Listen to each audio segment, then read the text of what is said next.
जो भारतीय जनता पार्टी के विधायक हैं, सबने वहां पे टेबल बजाने का काम किया, सहमति जताई कि हां सैलरी बढ़नी चाहिए। वहां पे सैलरी का मुद्दा उठाया गया कि विधायकों की सैलरी बढ़नी चाहिए। वहां बीजेपी के सारे विधायक एक आवाज में खड़े होते और कहते हमारी सैलरी बढ़ाने से पहले हमारे एनवाईसी वर्कर जो 80 रुपए रोज ले रहे हैं, जो हमारे डेली वेजर हैं, जो बेचारे डेली वेजर रिटायर्ड भी हो गए, उनकी सैलरी बढ़ाइए। सुप्रीम कोर्ट कहता है मिनिमम वेजेस एक्ट जो है, इन्होंने तो मिनिमम वेजेस एक्ट की धज्जियां उड़ा दी। देखिए, आज की प्रेस वार्ता में आप सब देख रहे हैं कि जब से असेंबली का सेशन शुरू हुआ है, हम देख रहे हैं 16-17 दिन से हम भी देख रहे हैं और लोग भी देख रहे हैं, काफ़ी उम्मीदें लगाई थी कि जो नुमाइंदे जीत के असेंबली में गए हैं वो अपने अपने इलाके के लिए कुछ ना कुछ लेकर आएंगे। और आज 16 दिन से मैंने इसके बारे में कोई रिएक्शन नहीं दिया, क्योंकि जो जीत के गया है, हम हमेशा राजनीति नहीं करनी चाहिए कि उसने क्या किया। हमें लगा कि जो भी जीत के गए हैं वो अपने अपने इलाके के लिए कुछ करेंगे बात। लेकिन हमने अभी जो हमारे यहां जम्मू कश्मीर यूटी के चीफ मिनिस्टर हैं उमर अब्दुल्ला जी, उनका हमने असेंबली में एक बयान सुना, क्योंकि वो चीफ मिनिस्टर हैं, उन्होंने बयान दिया, विधायकों ने उनको बोला होगा। उन्होंने यह बयान दिया कि स्पीकर साहब, विधायकों की जो वेतन है, सैलरी है, बहुत कम है, ये अच्छी बात नहीं है, इसको बढ़ाया जाना चाहिए। 10 साल से विधायकों की सैलरी नहीं बढ़ी है। उनका कहना था कि जैसे पार्लियामेंट में 5-5 साल के बाद रिव्यू होता है, रिव्यू मीटिंग होती है कि इनकी सैलरी कितनी बढ़नी चाहिए, विधायकों की सैलरी बढ़ाई जाए, ये बहुत कम सैलरी है। लेकिन आज प्रेस वार्ता में मेरा चीफ मिनिस्टर से कोई सवाल जवाब नहीं है, क्योंकि चीफ मिनिस्टर ने, मुखिया है वो, उन्होंने बात रखी। लेकिन मैं पूछना चाहता हूं उन ओपोजिशन के विधायकों से जो कि 2014 से लेकर 24 तक यहां एलजी का राज था, एलजी के पास पूरी पावर थी, और एलजी किसके अधीन आते हैं? केंद्र में। केंद्र में किसकी सरकार थी? भारतीय जनता पार्टी की, मेजॉरिटी में। और जो 10 सालों में भारतीय जनता पार्टी के जितने भी नेता हैं, इन्होंने इन 10 सालों में डेली वेजर्स की बात करूं, एनवाईसी वर्कर की बात करूं, रेवरे खेल हमारे जो पढ़े लिखे बच्चे हैं उनकी बात करूं, आंगनवाड़ी वर्कर की बात करूं, जितने भी मुद्दे हैं इन्होंने कोई हल करवाने का प्रयास नहीं किया।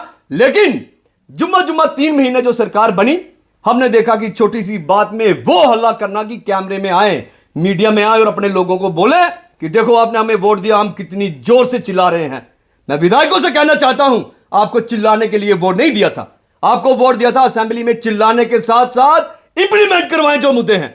लेकिन बड़ी हैरानगी की बात है, सीएम साहब कहते हैं कि सैलरी बढ़नी चाहिए, लेकिन वह लोग जो कि आए दिन सरकार के खिलाफ खड़े हो जाते हैं असेंबली में, टेबल बचाते हैं कि ये करो वो करो। लेकिन जब सैलरी बढ़ाने की बात उन्होंने की, मैंने देखा सिंगल एक भी विधायक की आवाज नहीं आई। खासकर जो भारतीय जनता पार्टी के विधायक हैं, सबने वहां पे टेबल बजाने का काम किया, सहमति जताई कि हां सैलरी बढ़नी चाहिए। मैं उन विधायकों से पूछना चाहता हूं, भारतीय जनता पार्टी से पूछना चाहता हूं कि हमारे जो रेवरे खेल के हमारे जो बच्चे हैं, पढ़े लिखे पोस्ट ग्रेजुएट बच्चे, जो सिर्फ पहले 4,000 थी, अब 6,000 रुपए में वो काम कर रहे हैं।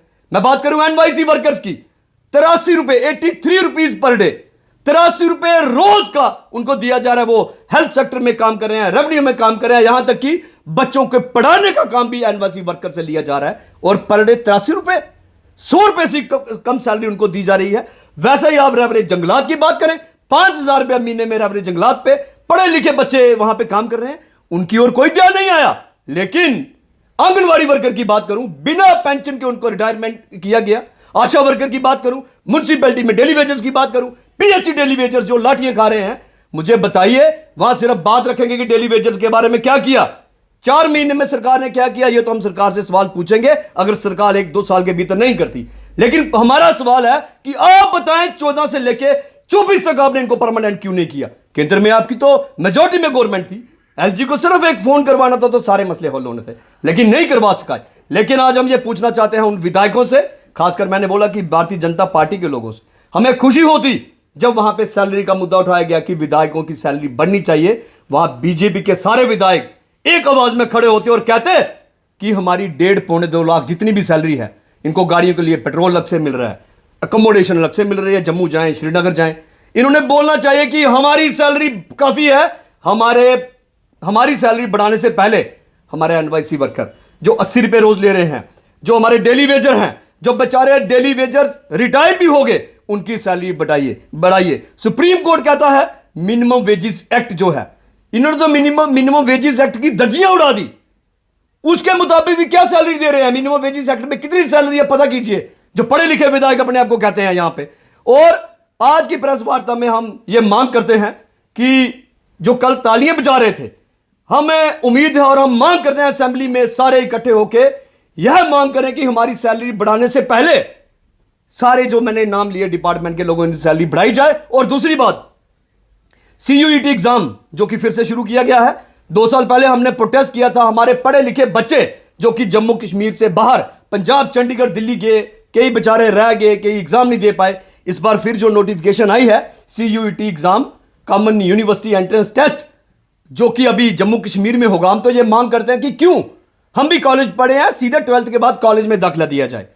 लेकिन इन्होंने फिर भी कहा कोई जम्मू कठुआ। और दूसरी बात देखिए, 1000 रुपया फीस रखी है और जो एडिशनल सब्जेक्ट लेगा उसकी 1500, और जो एग्जाम क्वालिफाई करेगा नहीं करेगा, करने के बाद अगर कॉलेज में दाखिला लेना होगा फिर एडमिशन फीस। ये एडमिशन फीस के नाम पे जो लूट कसूट डाली है, हम मांग करते हैं विधायकों से, खासकर मैं अपने वेस्ट के विधायक की बात करूंगा क्योंकि मैंने वेस्ट से चुनाव लड़ा, मैं अपने लोगों की बात रखूंगा, वेस्ट के विधायक से बात रखूंगा कि विधायक साहब आपसे बड़ी उम्मीदें थी, आपने CUET एग्जाम के लेके क्या किया? जो गरीब रेडी मजदूर, जो बेचारा रेडी वाला मजदूर होगा, उसको बच्चे अगर अच्छे पढ़ रहे होंगे तो वो कहां से 2-2 बार फीस देगा? और मैं एक बात कहूंगा, ये जो तीसरा हमारा जो विषय मैं आज कहना चाहता हूं कि यहां पे म्यूनिसिपैलिटी के जितने भी 21 वार्ड हैं, आप देखिए सीवरेज ने जब काम किया उसके बाद आप मेन होल देखिए, टूटे पड़े हैं, खड्डे पड़े हैं, टाइलें उखाड़ दी गई हैं। तो विधायक साहब ने असेंबली में यह मुद्दा क्यों नहीं उठाया? पढ़े लिखे विधायक हैं, अगर ये बोलेंगे कि हमने बात की है, अभी काम लगने वाला है, देवका प्रोजेक्ट में इतना बड़ा वही मैं इसका इसी से जोड़ूंगा। मैं ठीक बोला आपने कि म्यूनिसिपैलिटी देवका प्रोजेक्ट का जो कार्य किया था, गलियां टूटी पड़ी हैं, लोग गिर रहे हैं, एक्सीडेंट हो रहे हैं, अगर विधायक साहब बोलेंगे कि अब अगले महीने में काम लग जाना है, क्यों? लुक आप कहते थे कि सर्दियों में ठीक नहीं डलती, क्यों? जो 6 महीने लोगों ने सफर किया है, गिरे हैं, उनके गाड़ियां टूटी हैं, उसका जिम्मेवार कौन होगा?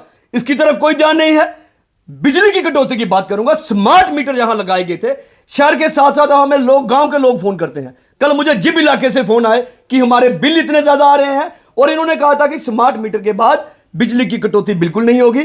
सुबह और शाम को पिछले 6 महीने से 1-1 घंटे की कटौती की जा रही है। हमारे व्यापारी भाई भी बोले, व्यापारियों के कारोबार में फर्क पड़ रहा है, चोरियां बढ़ रही हैं, लेकिन हमारे माननीय उधमपुर वेस्ट के विधायक साहब वहां पे असेंबली में ऐसी बातें नहीं करते, क्योंकि ये छोटी बातें हैं, वे हाई लेवल की बातें करते हैं। आज हम प्रेस वार्ता में ये मांग करते हैं और लोगों से अपील करते हैं कि जब असेंबली खत्म होती है, जो विधायक अपने इलाके की बात रखने में वहां पे सक्षम नहीं साबित हुए, उनके खिलाफ मोर्चा खोलिए और उनसे सवाल जवाब कीजिए। धन्यवाद।